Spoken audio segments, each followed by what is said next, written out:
Live from Orlando, Florida, you're now listening to the OZone Podcast, the voice of Orlando Magic fans. Join us every week for a unique fan perspective on all of the latest Magic news and updates. The show starts now.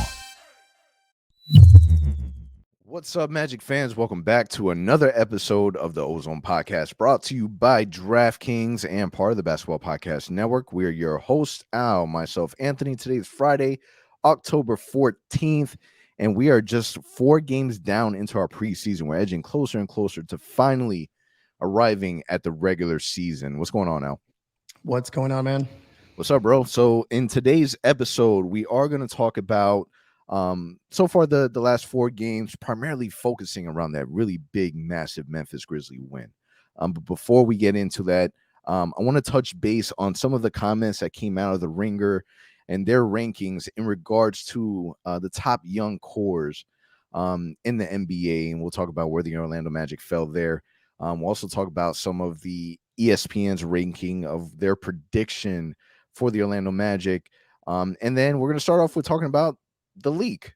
Orlando Magic City Edition leak. It has not been released yet by the Orlando Magic, but in prime fashion, these things always come out way before the official release. So let me start off with initial thoughts of the City Edition. So if you haven't seen what they look like, these jerseys look like they were a mix of, if you were to take downtown Orlando and take Black Panther and you slam it together, this is what you, in my opinion, this is what you would get. You would get these uniforms, right? So what were your initial thoughts on the jerseys?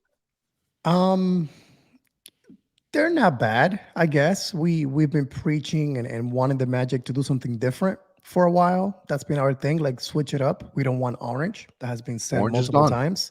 It is gone. Orange is gone. So for those that didn't like the orange, that's gone. The issue is, and I think I heard Terrence Ross mention this today in the episode that he was in with Six Man Show. It's that it reminded him of New Orleans. It reminded him of something the Pelicans have done in the past. And yeah, the font does remind me of that. But other than that, man, like I don't also like the blue that they chose. It's like a navy blue, like a really dark blue. I don't know how that relates to the Magic or to the city of Orlando. So we're going to have to wait for the team to come out with the release when they explain what everything means in the jersey and how it relates to the city.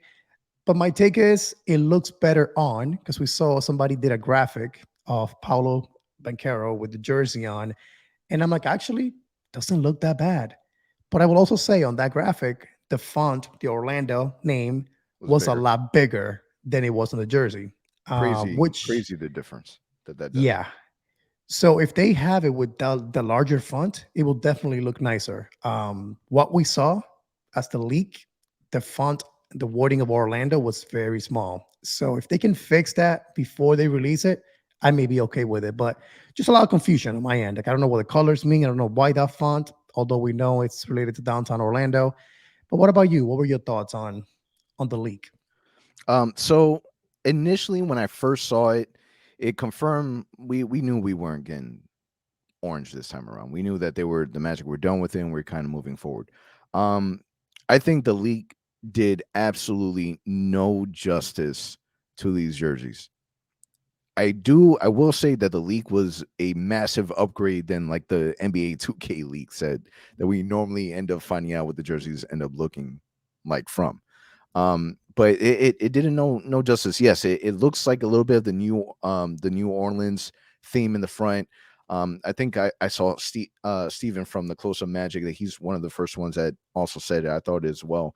But it reminded of the lettering from Church Street. We're kind of thinking that that's kind of where the inspiration came from, the Church Street font that they use. The one thing that really threw me off is the fact that the font of Orlando is Church Street, New Orleans, but then the number is still like the Orlando Magic font that we have, right? So to me, that kind of threw it off because it didn't match. Like that part looked weird, right? But again, the leak did not do any justice. In the leak, if you didn't see what the picture looked like, it looks like a store already had like a bunch already on hangers, and they took a picture of the front and the back, and somehow it it got out. But yes, the Photoshop that we saw with Paulo actually wearing that we posted on our social media looks so much better. Like so much better. Like I looked at it, I'm like, whoa, okay, these are dope. So when I said earlier that it reminded me a little bit of Black Panther is because the jersey's kind of textured a little bit. There's also like black pinstripes, so we still like held on to the pinstripes on there. You really didn't see too much with the leaked photo, but you clearly see it a lot more with the Photoshop picture that we saw. And to me, it kind of stands out a little bit. I wish that I wish that it was more Orlando Magic blue than like a navy blue font. But I think that once people actually see these jerseys on the court, that people are going to be way more impressed. It went from me seeing the leak and saying, yeah, I'm not buying these, to seeing, what they would look like on a player. It's kind of like, these aren't that bad. I do really hope that the Orlando font is a lot bigger, because in the leak photo, it did look really small. Now, we did a poll. And of a poll of about 700 people, collectively, 46% of the people said that the jersey's fire. 54 said that they were trash. But I think again, initial reactions, it's going to look a lot better for sure. So hold on. If you've already lost hope, hold on just a little bit longer. Let's see first the actual release from the Magic, and two, the marketing behind it, because they always throw out some type of marketing when they do these releases. That's why leaks suck. Leaks should never happen. And I feel bad because we're kind of a part of that. But at the same time, it's already out there. What are we going to do? Not talk about it. It's kind of what we do. And unfortunately, we fall into that. But the leaks suck. It should always come out with the story behind it, because the story behind it, allows for certain things to be explained and have a little bit more meaning. Exactly. But like you said, I think for us, we got to wait and see what they will look like on, and what they will look like on actual professional photo shoots and things like that, rather than just some random rack somewhere in the world. With the security tag still on it. Come on now. So, I mean, I think that will look nicer than what we think. But I will say also, it looks very similar, I feel, to our current black jersey. Like, I don't know, it's pinstripes, except the name Orlando is different. But I don't know. I was hoping it would be something a little bit more unique, more different. Yes, but now I will say that the Orlando font is way better, like a million times better than the first original Orange City uniforms that just had the ORL. That was terrible. For sure. That was the worst. Stop it. Let's never do that again. These are definitely an upgrade from those. I think we need Nike to get more serious about what they're doing with the City Edition. I feel like sometimes they hit a home run, which they did a couple times with the orange, right? Like kind of a throwback feel to it, except they were in orange. But other than that, like I feel like, I don't know, there's not enough thought put into it, and fans look forward to it. Like fans look forward now to this thing. It's something new. A few years back they launched this, but now we're looking forward to it. We want it to be kind of unique, kind of representing of our team, and sometimes they fall short. But what can we do, man? Nike can do whatever they want. Yeah, and we've read a lot of the comments. People were like, well, why don't we just, I don't understand why they just don't go with the throwback. It's not the way the City Edition jerseys work. Can't do the throwback. It has to be something different. It has to also be approved by Nike. I don't know the rest of the logistics, but I know that that's the gist of it. But I think that once these officially release, that we're going to end up doing a ranking of all the City Edition jerseys, just to kind of set in stone of what we think goes where. Yeah, it's a good idea. All right, can we talk about the games? Let's do it. Enough with fashion, man. Let's talk about the games. So we never got a chance to really talk about the first game from Memphis. So let's talk about the first preseason game. Just because it's the first one, we got our ass beat, right? We got whooped, and well deserved, because they were a good basketball team. We actually did get a chance to talk about it. But the reason why this is important is because we got to play Memphis again. All right. So after that ass beat from Memphis, we got a game against San Antonio.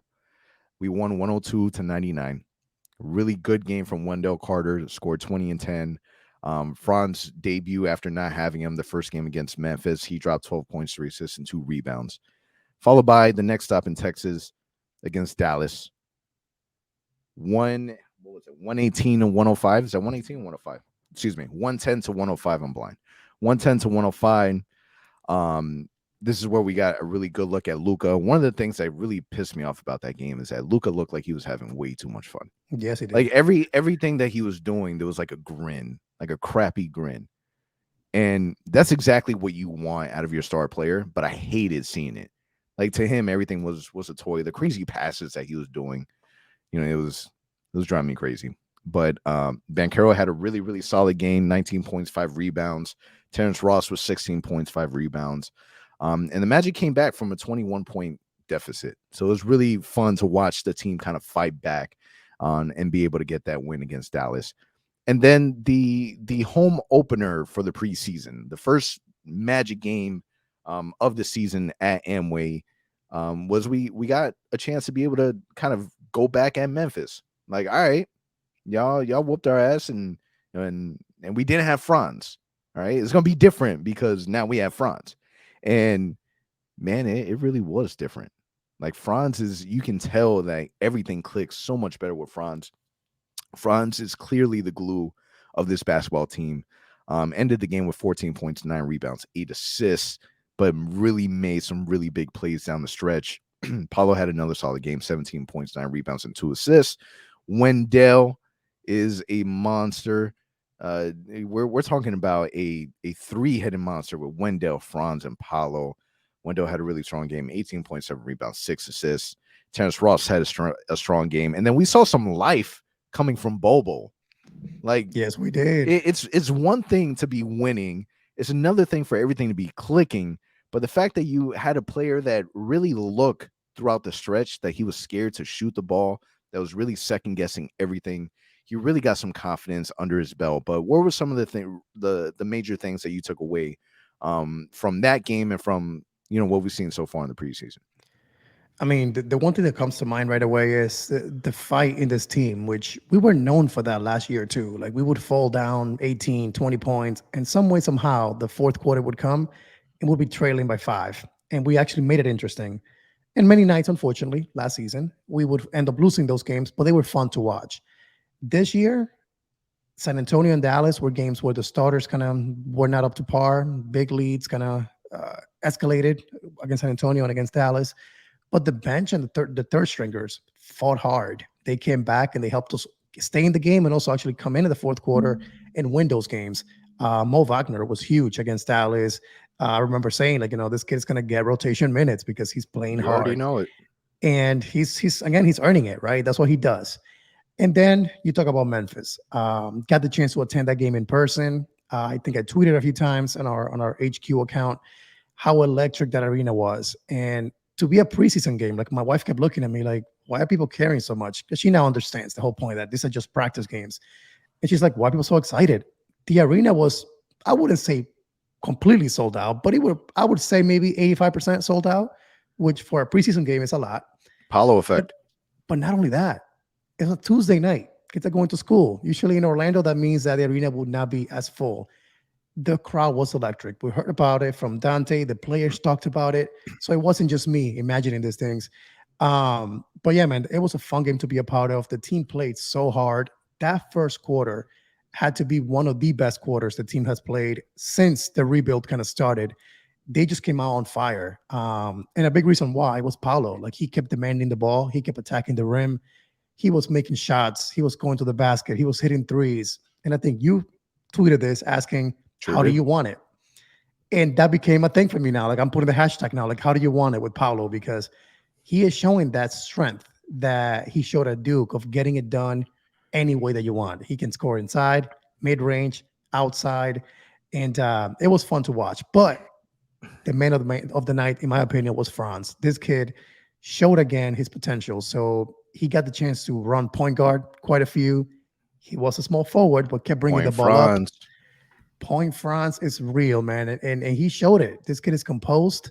And what else can I say about that ending? Him just taking that ball out of the inbound, 30 seconds left, step back, nailing the 3. And then a few seconds later, going back and stealing the ball cleanly from Ja Morant. Like, it was incredible to witness. So if anything, a great momentum win for this team after being spanked by the same Memphis team a week ago. I cannot say enough things about this team. I mean, they play so well. Also, really quickly, Caleb Houston had an amazing Yes, night. This sir. kid hit shots, which he needs to do that.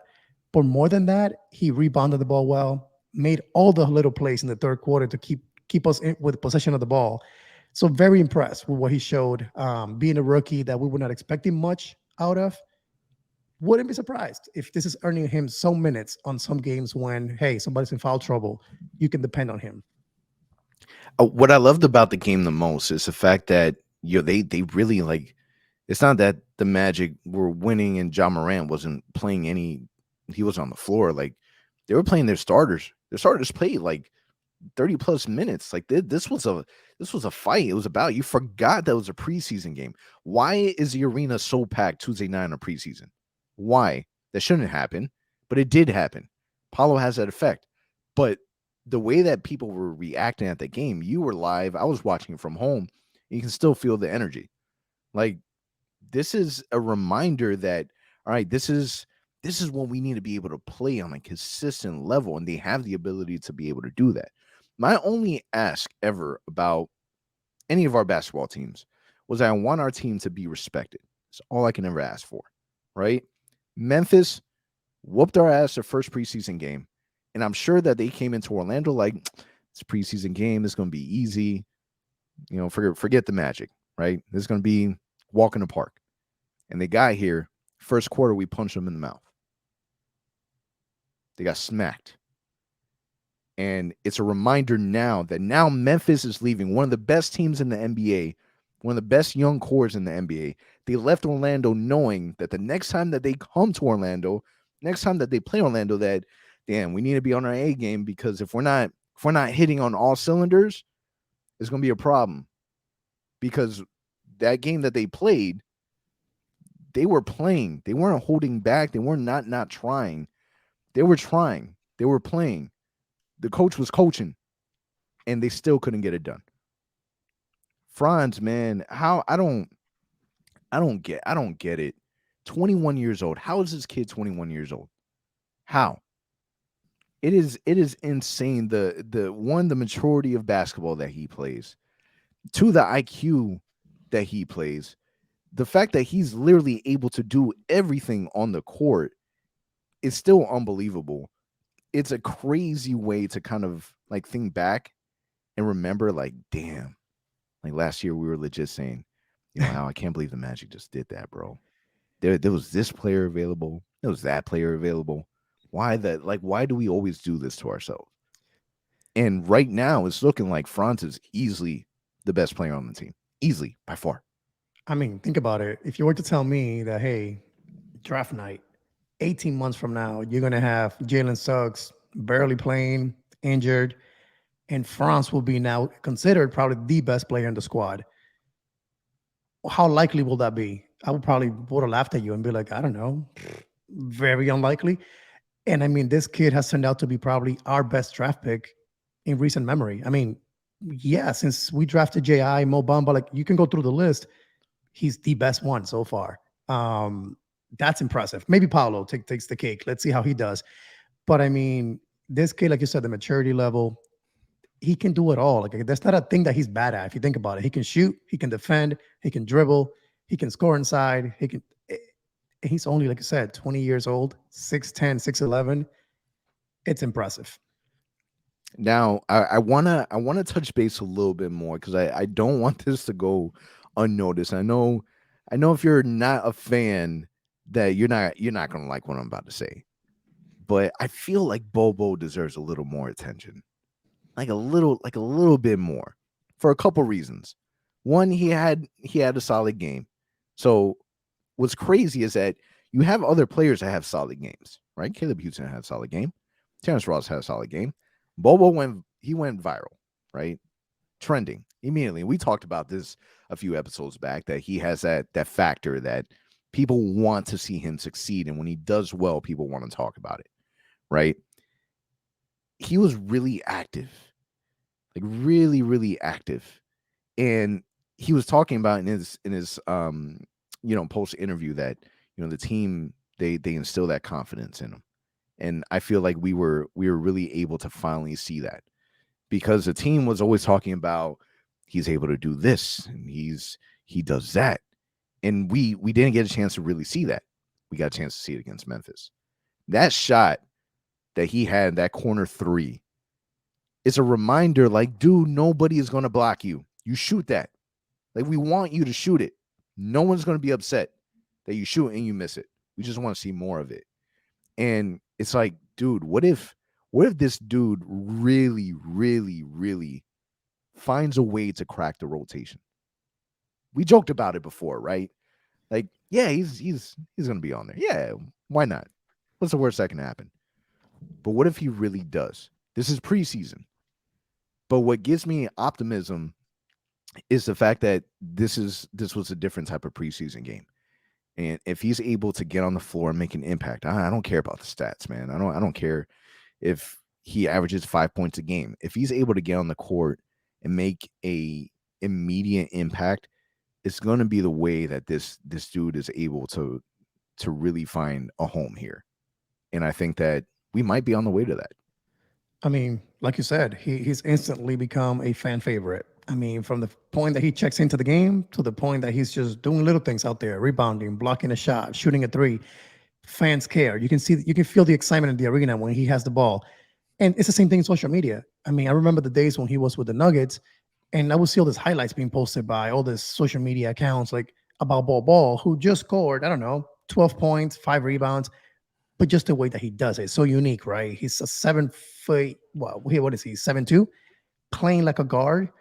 It's something you haven't seen. I mean, we know for sure there's a rookie coming in next year's draft that plays in a similar fashion, and he's got the NBA going crazy already. So if Ball can be a tiny bit of that for us off the bench, contributing, that's going to be huge. And I will say it. I said it on Tuesday night, which actually, let's talk about that for a second. I think it's later on coming in as a topic too, but Mo Bamba didn't play in the second half. Nope. Ball did. Would you be surprised if some of the minutes that go to Mo Bamba go to Ball at some point during the season? I think they're two separate players, bro. Mo Bamba's the center. Bobo, he's a wing. I did find it surprising that he didn't play the second half. At the same time, it's preseason. There's a lot of experimenting going on, so I'm not too worried about it. I think that I can't see Mo Bamba not playing regular minutes when it comes into the actual physical season. I think he's an anchor that most would rely on. I don't know. I'm still trying to figure it out. I'm so nervous about the decisions that the Magic are going to have to make when it comes to really coming down to get to their final roster. I'm really, really rooting for Devin Kennedy that, came out the first couple games, lights out, making an impact as soon as he hit the floor. But who knows? But I love the experiment. Like, one of the experiment that we got to see was Terrence Ross starting the last 3 games.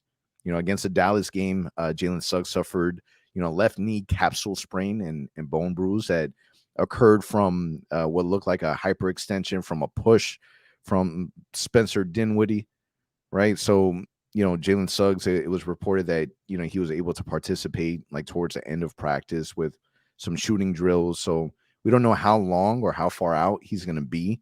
But for the meantime, no Jalen Suggs, no Gary Harris. I'm A-okay with Terrence Ross starting right now. I really like the way that the team looks. He forces teams to respect him at the 2. I think that if you were to compare like Terrence Ross and Gary Harris, like, who would you be more fearful of, like, from behind the arc?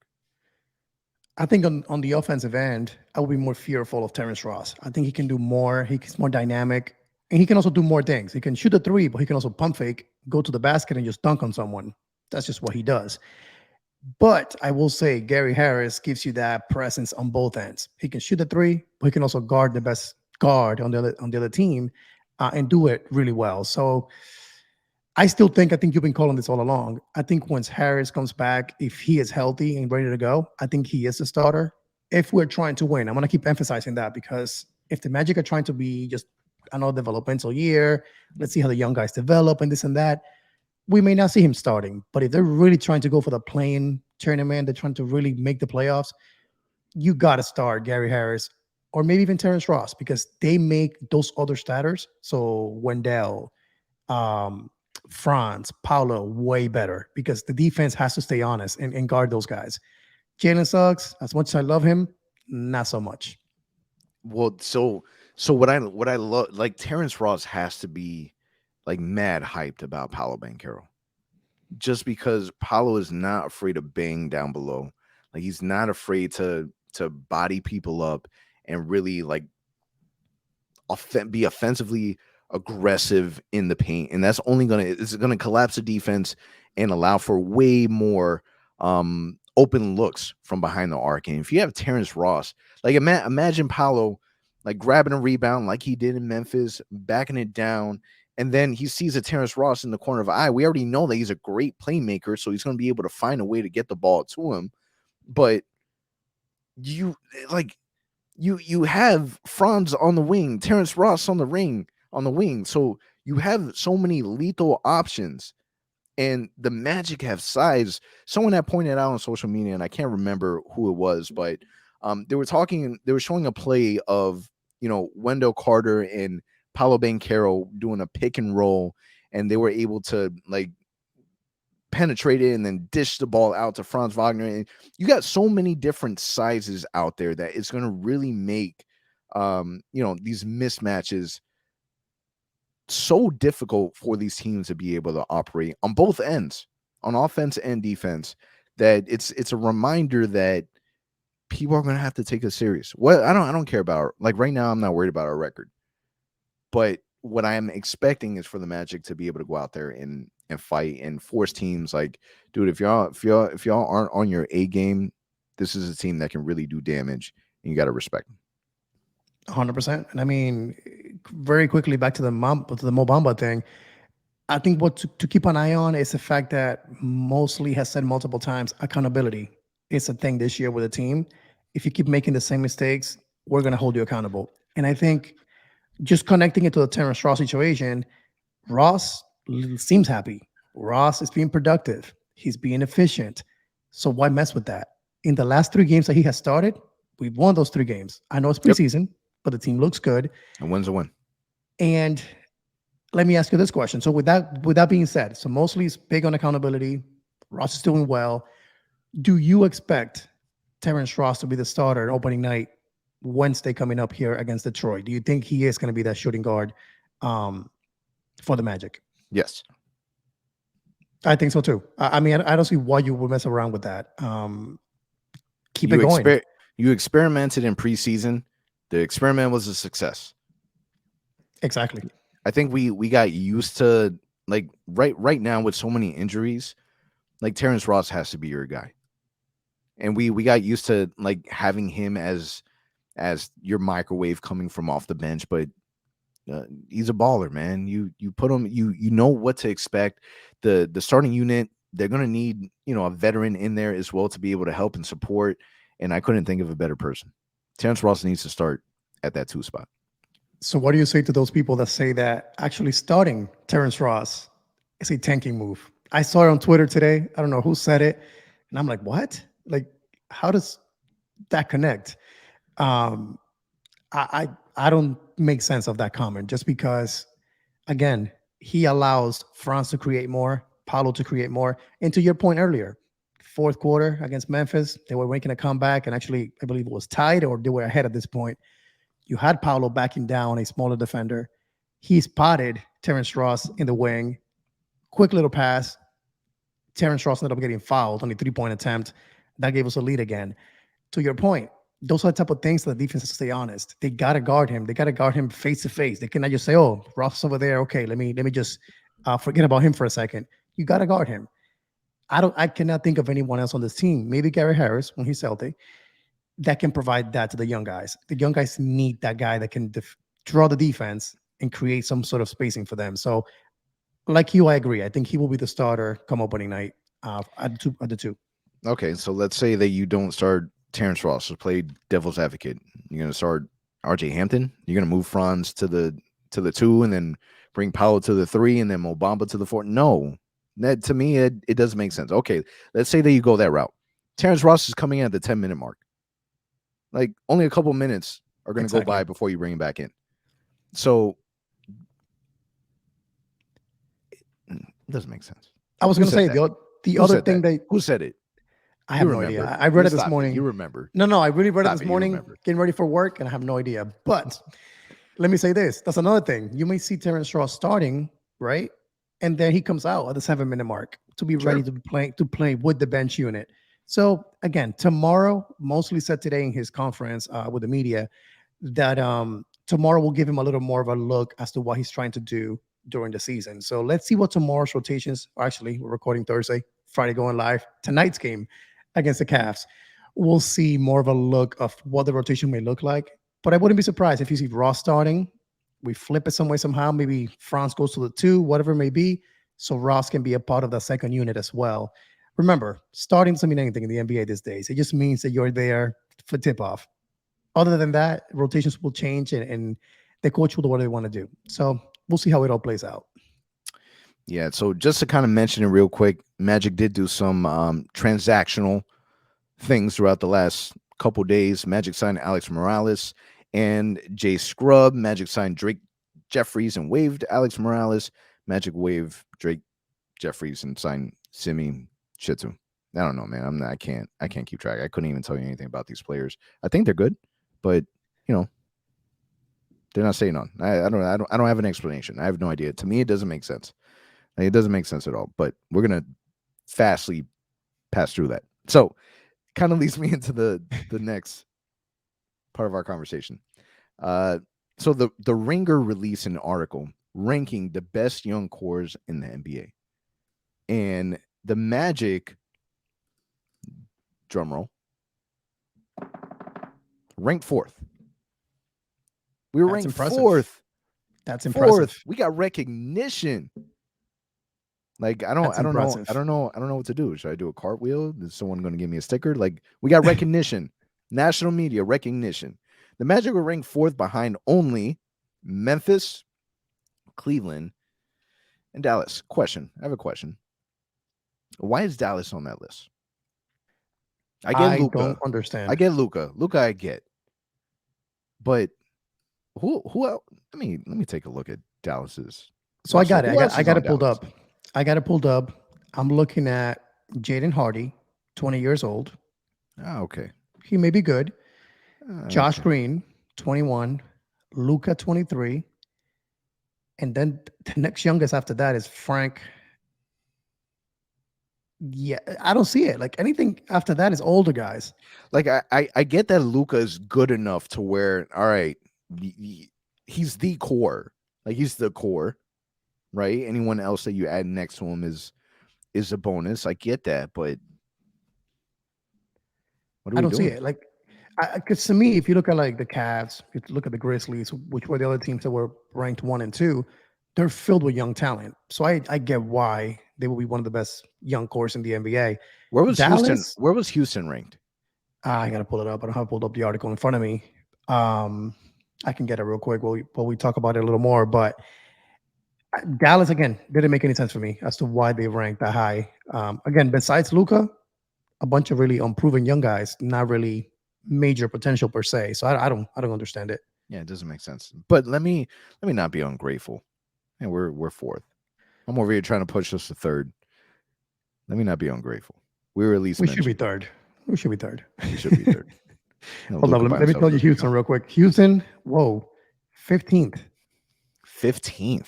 So who was 5th? Wow. I'm getting there. Let's see. So we got 5th. That makes sense. The Pelicans. Yeah. Followed by OKC, followed by Detroit, and the Celtics. And this is I get it. This is comprising of players under the age of 25. That's right. Okay. So I mean, we got some major props. I will say that. So shout out to the Ringer for giving the Magic some love, because I've seen some other rankings with young cores, and the Magic were like 10th, 11th, 12th, and I'm like, what? This one makes a little more sense to me. I'm really surprised Rockets. They felt like Jayshawn Tate. He's 26. They got Jabari Smith, Jalen Green, How old is Kevin Porter? So 22. I'm yeah, so surprised. All right. yeah, they got a young core, Yeah. like a Not my solid worry. one. Not my worry. I'm not gonna fight for the Rockets. So now John Hollinger of the Athletic, he predicted that the Magic will end the season with 21 and a 61 record, putting them at 15th in the East, which would put us nowhere near the play-in. I feel this is why I read the Athletic a little bit more So what do you mean? than ESPN. Maybe not the Athletic. Am I thinking the Athletic? Yeah, the Athletic. So I was listening to a podcast with Sam Vicini, and he was talking extremely highly of the Orlando Magic. He's really high on Franz Wagner. Really, really high on Franz Wagner. And Um, Wendell. and Wendell. Really big. And they were talking about how, the Magic really have a chance to make noise, that it is going to be challenging, but there's an opportunity there. But I feel like ESPN, I don't like 21-61. I get the reason why. I get the reason why. We haven't proved anything. We've had issues with health, but I feel like the core, like the Magic are going to do well with the core. In my opinion, the core right now is Wendell, Franz, and Paolo. And to me, those three being healthy is going to be the most important piece for the Magic to do well, right? I think that Markelle is a major, major factor, but I think that Markelle comes after. Oh, for sure. Just because of the playmaking ability from those three, that they can at least supplement and kind of hold us over it until Markelle is healthy to come back. Now, I personally think that we are going to break 30 games. I have a feeling that we're going to break 30 games. I'm 10 games higher than the Athletic. So that's the funny part. So you're telling us then that the Magic will actually get worse this season by Oh man, drafting Paolo. Yeah, go ahead. I was gonna say, like, they're expecting us, or John Hollinger in this case, expects the Magic to be worse than last year by a game. After the fact that we drafted Paolo, the fact that we're gonna get a healthy Markelle all season, hopefully, JI at some point comes back, doesn't make any sense to me. But goes to show you, it all comes down to who watches the Magic and who cares about the Magic, because you got the Athletic, two different writers, two different people that work for the same company, completely different opinion on the Magic. One is thinking super highly of them. The other one is thinking actually negatively of them. So we'll see what happens at the end of the day. I'm like you. I expect them to be around the 30 win mark this season. It may not be enough to make the play-in. Let's see what happens. And I hope I'm wrong. I hope that they win 35, 36, heck, 40 games. Let's shoot for that. But to expect them to win 21, that's completely just a joke, if you ask me. The only way that happens is if the Magic have to suffer through injuries again, which we saw what happened with Suggs already. Hopefully, he'll be back soon enough. We got lucky with that one. But there's no way that the Magic win 21 games with a healthy roster. Yeah. John Hollinger is not ESPN. He is the Athletic, so I'm just not going to listen to John Hollinger. How about that? There you go. Smart idea. Nice and easy. All right, man. So just a couple of injury updates. Gary Harris, Jalen Suggs, and Isaac participated in some drills today, which is yesterday, in practice. They seem to be getting closer and closer to returning. Markelle has been seen on a slimmer walking boot. I think this is going to be one of those things where we still don't know what to expect. Just kind of wait to roll out for the season. And I would imagine that they'll slowly bring these guys out one by one. I can't see there being like a massive announcement saying, "Hey, happy Thanksgiving, Gary Harris, Jalen Suggs, Jonathan Isaac, Markelle Fultz. Welcome back, guys." I can't imagine that happening. So, I mean, the good thing is that they're practicing. They're part of the drills, at least shooting Yes. drills. Not We'll moving take a lot, that. but doing something. We saw a video of JI today guarding Franz and forcing him to shoot an air ball on a 3-point attempt. So good old JI playing good defense. I don't know. I mean, I think Gary Harris should be close. We have the 7-game homestand coming up in early November. Keep an eye on that. I think that may be a good week to see some of these guys. Maybe not all of them, like you said, but maybe Markelle is back by then. That toe injury shouldn't be too much longer. Gary Harris got hurt in August. That's going to be about 8 weeks here coming up. So those two should be close. JI, I'm not gonna even think about because unfortunately, in my mind, he's not on the team. Whenever he comes back, he's part of the team again. And Jalen Suggs, we got super lucky. I know we kind of briefly talked about it, but we got super lucky. He ended up being just a bone bruise on his knee. Seems like he's already kind of shooting and stuff like that. So he may be back soon enough. But very quickly, what were your thoughts on the injury? I know that we kind of very briefly talked about it. We were super upset when we saw it happening live. But any thoughts on that? The initial thought was kind of like, damn, like for real. Like I text you immediately, like, yo, are you serious? Like this is really happening. This is a player that missed over 40 games last year, that didn't really get a chance to develop because he was dealing with these injuries. Had another surgery during the offseason, and then he's back, he's playing, and then he gets hurt again. So the first thing is kind of like, damn, it's his knee. He really messed it up. You know how the Magic front office is. If the expected time frame for him to come back is 3 months, they're going to extend that thing out to 6-7 months, and we're not going to see him. And then there's not really time for him to develop. And I think that's the hardest part, because he's a one player that you're really hoping that you hit on. Like, we got lucky with Franz. We got lucky. But what if Franz really played nowhere near what he is? Like, what if he didn't play like the 8th pick? Can you imagine? Right? You're relying on Jalen Suggs to be the savior. You remember how we were all jumping up and down in excitement, and the crowd went absolutely crazy at the Amway when Jalen Suggs fell to us, right? The Raptor fans, they're laughing. They're laughing at us. They are. They're laughing at they us. Are. They all completely forgot that they were mad that they drafted Scotty Barnes. Exactly. Just imagine, though, if Suggs eventually shows the flashes that he did at Gonzaga. He plays like that guard that he was, the killer guy, the clutch player, on top of us having Franz and now Paulo and now Wendell. That's why I keep telling to people, like, I get it, this whole buzz around the draft for this upcoming season. But, man, we got plenty of young talent already in Orlando. And I get it, the word generational talent keeps getting thrown around with these young guys for next year's draft. Personally, man, I'm tired of it. I don't want to see this team go through that. I truly am hoping for a healthy season for this roster, just because I want to see what we got. But more than that, I want guys like Suggs to be healthy. Guys like Franz, Paulo, Markelle, because those are the key members of the team. If they can be healthy, I truly believe that 31, 32 or more wins is doable. If they don't, we're going to be here hitting March rooting for losses again. And I don't want to go through that again. Yeah, I'm already mad that I already know more players than I should in this upcoming draft, just because there's so much hype around it. I understand. Yeah. But, Mike Bianchi out of the Orlando Sentinel, he came out with an article pretty much saying that the Magic should not be tanking. Like, Win Banana should not be anywhere near these conversations that we have. Like, we should not be rooting for that.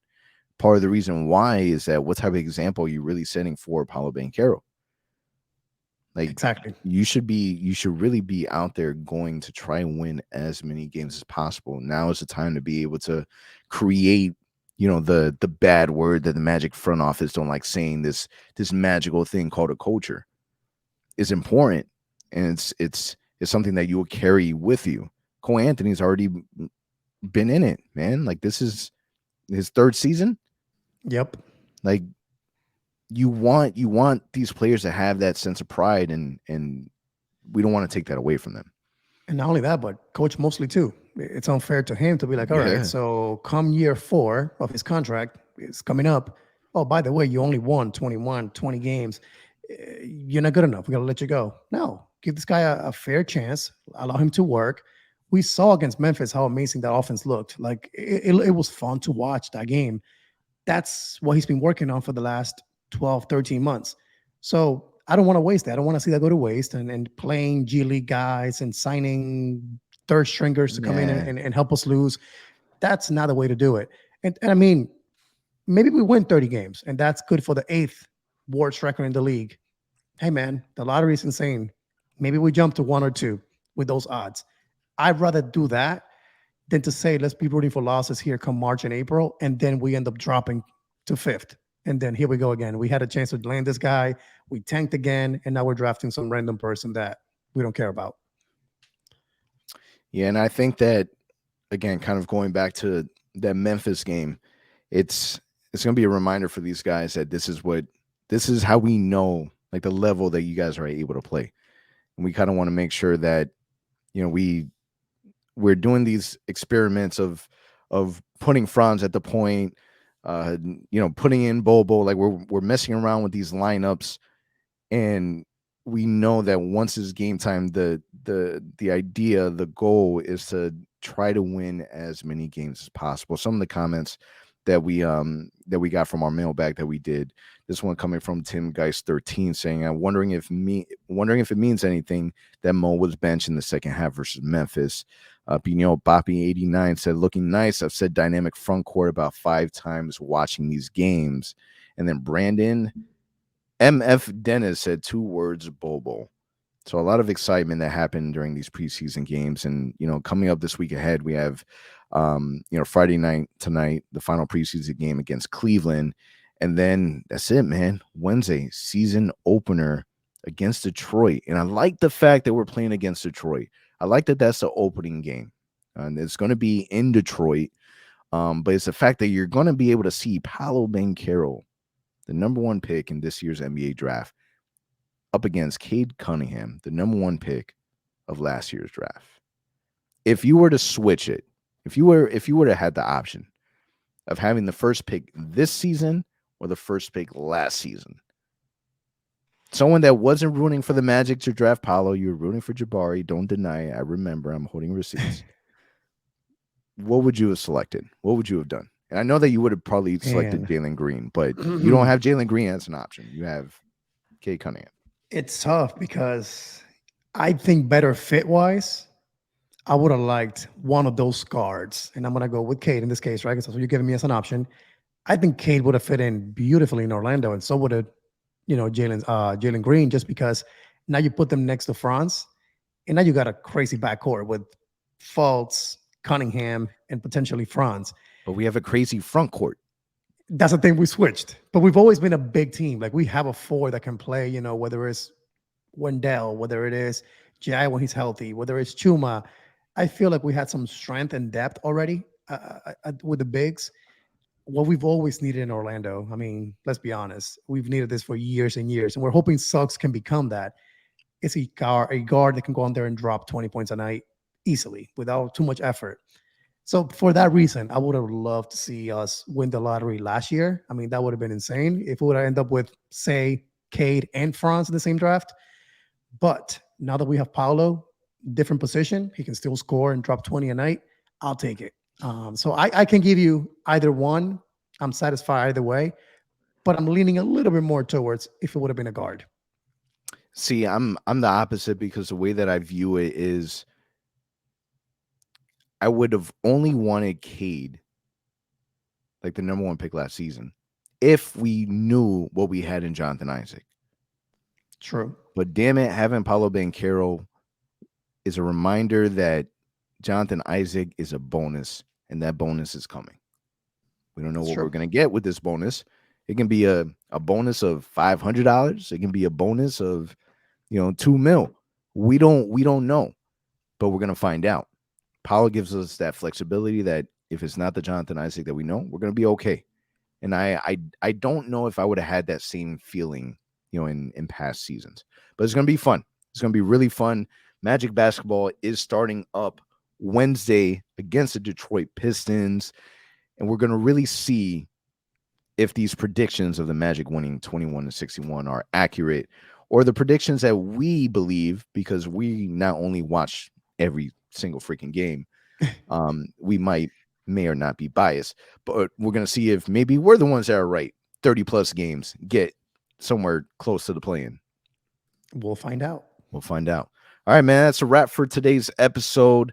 A lot of things to be excited for. Next time we record, the Magic will already have 1 game in the season under their belts. And that's a wrap for us. We'll catch you guys next week.